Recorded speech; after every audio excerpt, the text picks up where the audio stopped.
Hello, my name is Rachel, and I'm here to tell you about the books I've been reading lately.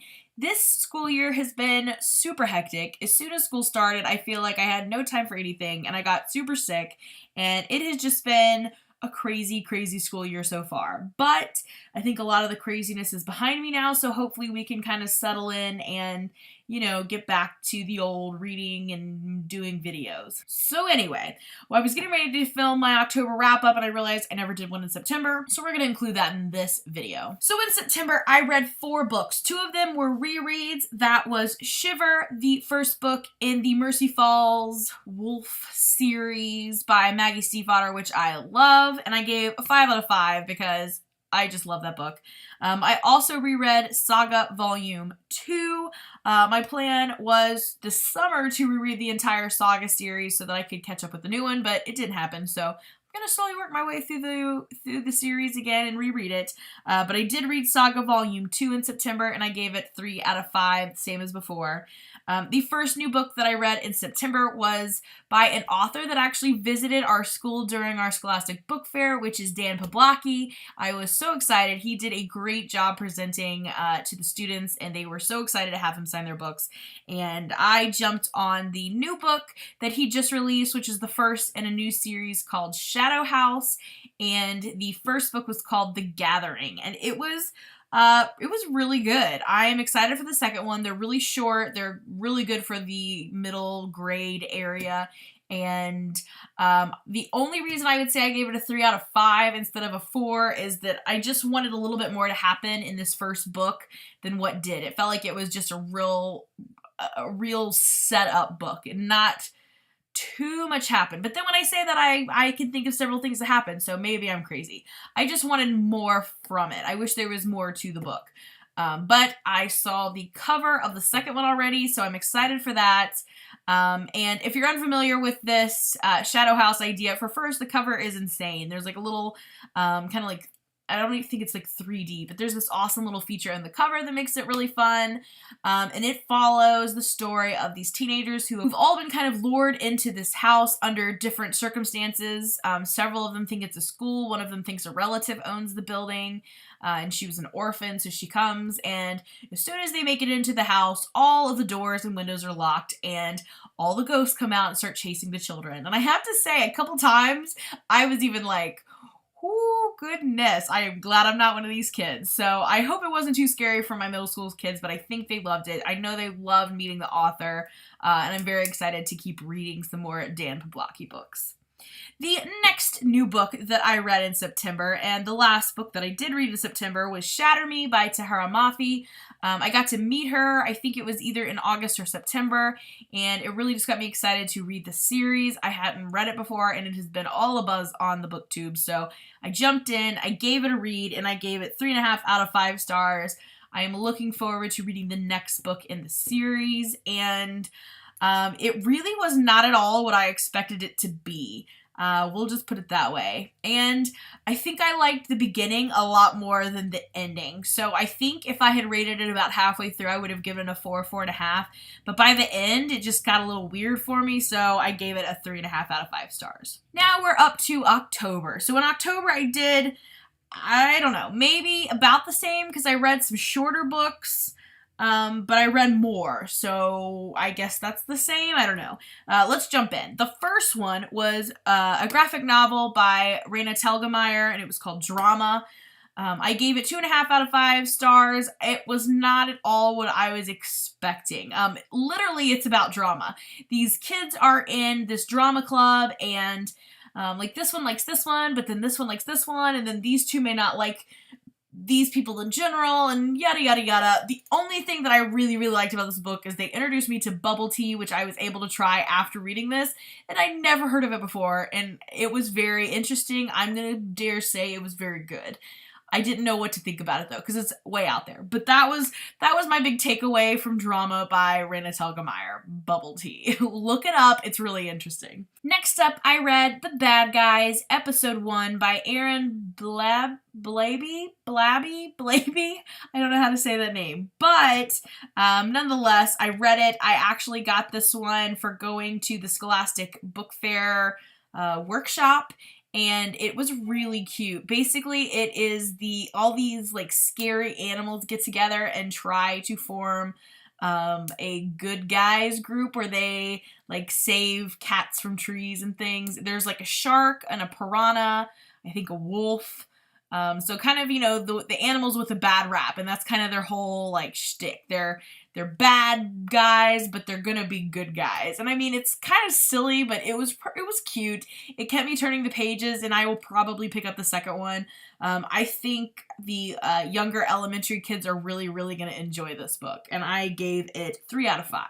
Next up, I read another graphic novel for children. I would say this is probably for lower grades as well, maybe upper and lower elementary level, and it was called Knights of the Lunch Table, and I thought there was, and the first one is called The Dodgeball Chronicles, and the thing that I really liked about this one, by the way, it's by Frank Camuso. The thing that I really, really liked about this is it's kind of like a retelling of the story of Arthur and his court in Camelot. All the characters and all of the things in the book always relay back to the idea and the general storyline of Camelot. And I thought that was so interesting, knowing like the storyline. But I think that would be completely lost on the kids. I don't know. It was kind of weird, like I said, because I feel like it would just be right over top of the kids' heads, and that was the thing that made the book the most exciting for me. The basic storyline, though, is that this kid moves in and he gets challenged to this dodgeball tournament, and it's kind of like, you know, meeting the bully after school to get beat up. He's really worried about it. He doesn't think he's going to do well. He gets some friends to help him, and in the end, you know, things turn out well. But it was cute. I, again, really like the Camelot tie-ins. I'm not sure I would read any more in this series, but I'm glad I read this one, and I gave it 3 out of 5 stars. Next up, I read Nightmares by Jason Segel, and I got to meet Jason Segel, and it was amazing, and I had to give this a read. I wanted to read it last year when I saw it. Was it last year? I think it was last year in the Scholastic Book Fair. They had the first book out in paperback, and I had no idea that Jason Segel wrote a book, so I immediately picked it up and had been meaning to read it all year. It didn't happen, but then after I listened to him talk about it, I was just so excited. I did listen to the audio, and it's Jason Segel reading it, which I think makes a huge difference, and I really enjoyed it. I think it's creative, and he was just so, so nice. I just loved it, and I gave it 4 out of 5. And if you're unfamiliar with the storyline, it's basically about this boy who gets a new stepmom who he believes is a witch, and eventually he has to enter into I can't even remember what it's called now, but like the nightmare area, and kind of faces fears. And it's such a great story. I think it's really, really going to be an awesome story for elementary students, and I really enjoyed it. I can't wait to read the second one, and the third one just came out as well, so I will probably be reading this whole series here soon. Next up, I read P.S. I Like You by Casey West. Back in August, I challenged myself to read all of Casey West's books so I could do a book review, and I've almost made it. I think I have 2 more left. I'm gonna get it done before the end of 2016, hopefully, but all of them so far have been wonderful. This one I gave 4 out of 5. It follows kind of the same idea of just, you know, a cute little love story. I really like them. They're fun. I mean, you're not really learning a lot or gaining a lot from reading these, but you know, you're having a good time, you're enjoying reading, and it's just relaxing, which I absolutely love. I really liked the element of the writing back and forth in this one, because in this context, the main character kind of scribbles some song lyrics, I think it is, on the desk, and then the next day she comes in, there's a reply, and she ends up kind of becoming pen pals with this mysterious person who sits at her desk some other time in the day, and she discovers that she's falling for this person that she's writing back and forth to, and then she realizes it's kind of like her nemesis. So it's interesting and kind of predictable, but I loved it. I gave it 4 out of 5 stars. Next up, I reread An Ember in the Ashes because I wanted to get the full effect for the sequel, which I'm hoping to get to this month, and it was just as amazing this time as it was before. I listened to the audiobook because I love the guy who does Elias. I love his voice. I could listen to it all day. And it's just amazing. This is the book that I recommend to like everybody that comes in my high school library, and everybody loves it. It's just so, so good. I gave it 5 out of 5 stars again. And lastly, to round out October, I read Ghost, the new graphic novel by Raina Telgemeier, and I loved this one. It was by far my favorite Raina Telgemeier so far.